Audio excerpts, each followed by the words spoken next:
isso. Pessoal, a gente está olhando lá para fora, acompanhando a participação das autoridades brasileiras e também internacionais na Assembleia Geral da ONU, mas eu quero trazer agora um pouco esse debate para o nosso quintal. Vou conversar com a Janaína Camelo, porque essa é uma semana decisiva na Câmara dos Deputados. CPI das Americanas vota relatório final, a das pirâmides e das apostas esportivas ainda ouvem peças importantes, enquanto a CPI do MST está falando em versão de relatório. Janaína Camelo, traga os detalhes para a gente, para eu botar para o nosso debate logo depois.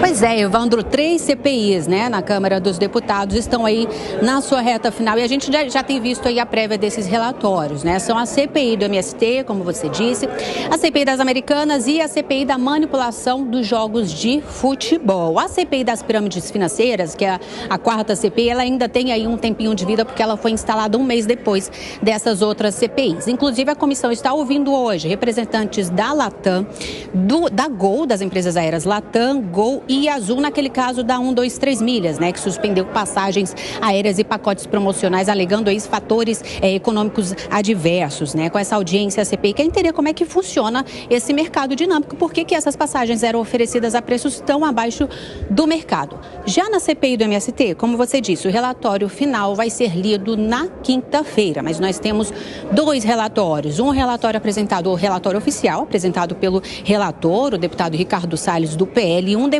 e um relatório apresentado pela Sâmia Bonfim, a deputada federal Sâmia Bonfim, do PSOL, que construiu esse texto junto com os demais parlamentares integrantes da comissão, que são do governo.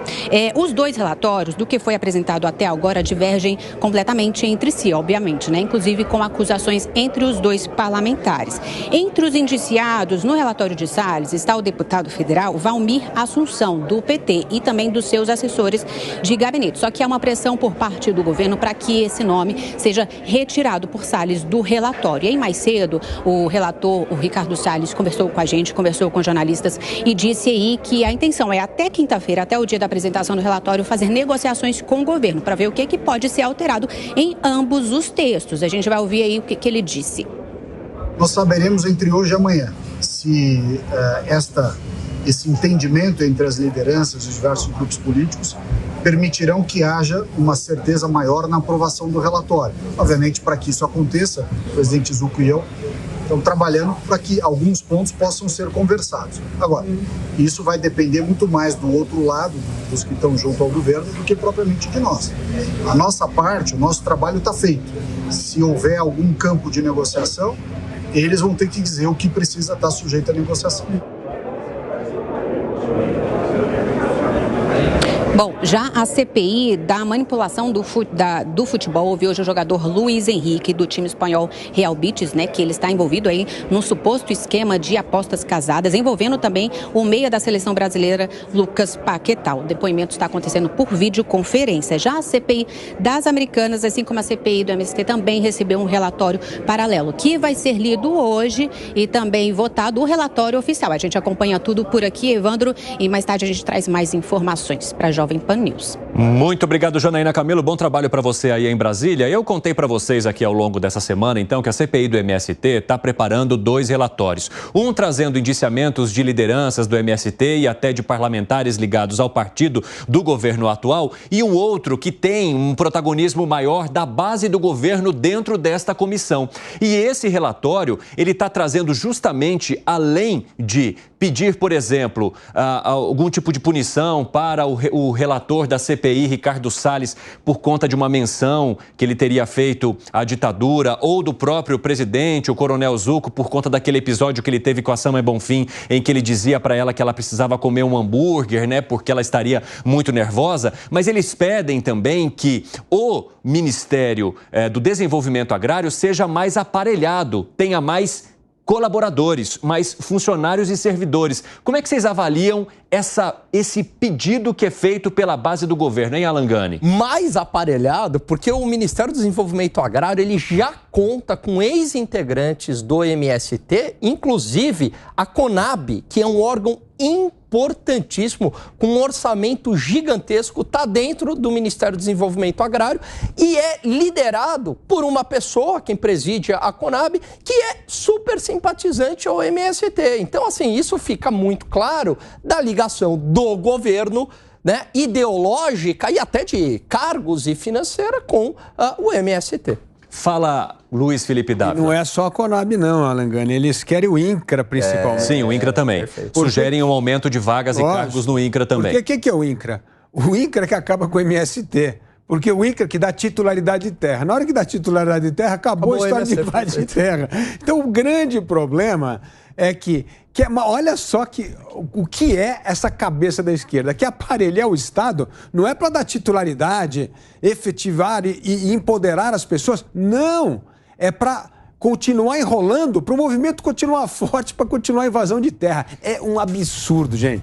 Pessoal, eu quero aproveitar e dar as boas-vindas para quem está chegando agora pela rádio no 3 em 1. Bem-vindo e bem-vinda, viu? É muito bom ter a tua companhia por aqui. Já estamos no debate sobre CPI do MST, que tem a probabilidade de apresentar 2 relatórios, um mais voltado ali para a ala que quer a punição de integrantes do MST e até de parlamentares ligados a esse movimento, e um outro relatório feito pela base do governo, que sugere, inclusive, o aumento de cargos dentro do Ministério do Desenvolvimento Agrário e também do INCRA, Fábio Piperno.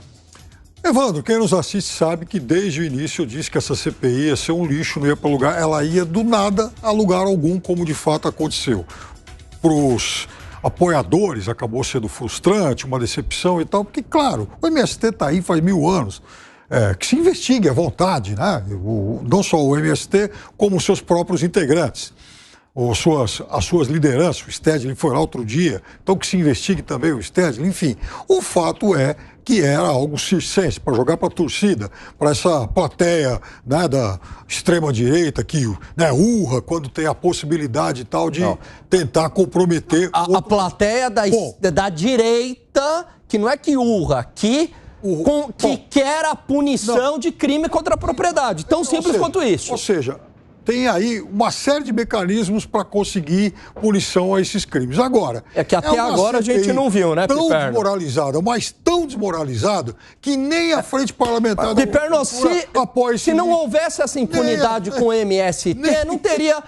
a gente não teria, né, não teria recorrido a uma CPI. Porque tem impunidade. Perguntem à frente parlamentar na nossa cara e não acontece nada, porque nem ela está apoiando isso aí. Porque se esses caras quisessem, de fato, punir alguma coisa, eles iam punir, sim, os grandes grileiros. Eu já trouxe vários casos aqui. Quer dizer, nem tem gente aqui no Brasil... muito menos MST tem punido. Milhões e milhões de hectares que não estão somente invadidos, não, que foram apropriados de forma ilegal. E, ó, não acontece você explica o aumento de invasão de propriedade justamente nos governos do PT, Piperno? Então, de novo, eles acabaram abastecendo a galera caça-clique, as bancadas caça-cliques, e não foram a lugar nenhum. É porque reina impunidade contra o MST. Valeu, galera, caça-clique. No fundo, é o seguinte, esse buffet de CPI, aí que nós tivemos, buffet de CPI, você vai lá, tem lá, CPI 1, 2, 3 milhas, CPI americana, CPI, você vai lá e escolhe o buffet, paga lá teu prato,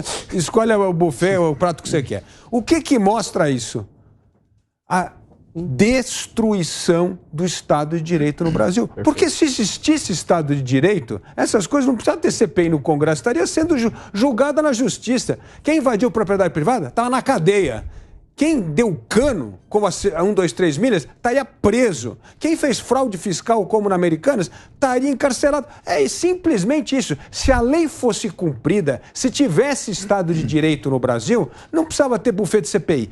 O problema no Brasil é que nós vivemos essa enorme insegurança jurídica agravada cada vez mais pela arbitrariedade da justiça. Isto está colocando o Estado de Direito em xeque e essa é a questão mais grave que o Brasil precisa enfrentar com coragem no momento. Fala, Gustavo Segré. Você sabe que eu estou longe, mas se a Câmara permite, vai mostrar aqui que diz babaca, trouxa. Sabe que eu me sinto assim quando eu observo que tem 2 relatórios da mesma CPI. E no caso do MST, um relatório complica a um deputado do PT, ou sugere que ele está envolvido em questões ilícitas.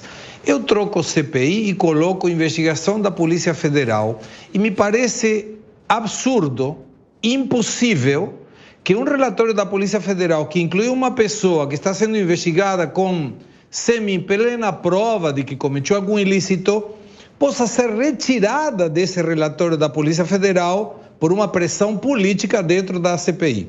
Então, está negociando a quem coloca no relatório. Peraí, o ilícito foi cometido?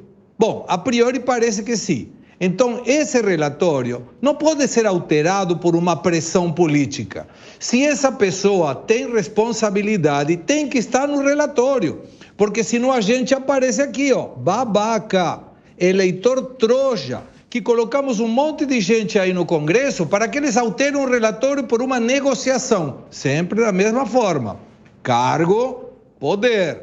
Se você me dá um cargo, eu tiro fulano do relatório. Se eu tenho poder, eu sou da base aliada. Gente, isso é deprimente, é tratar de idiota o eleitor. E o pior, não acontece nada, estamos acostumados com isso e a gente comenta, debate, mas não resolvemos absolutamente nada.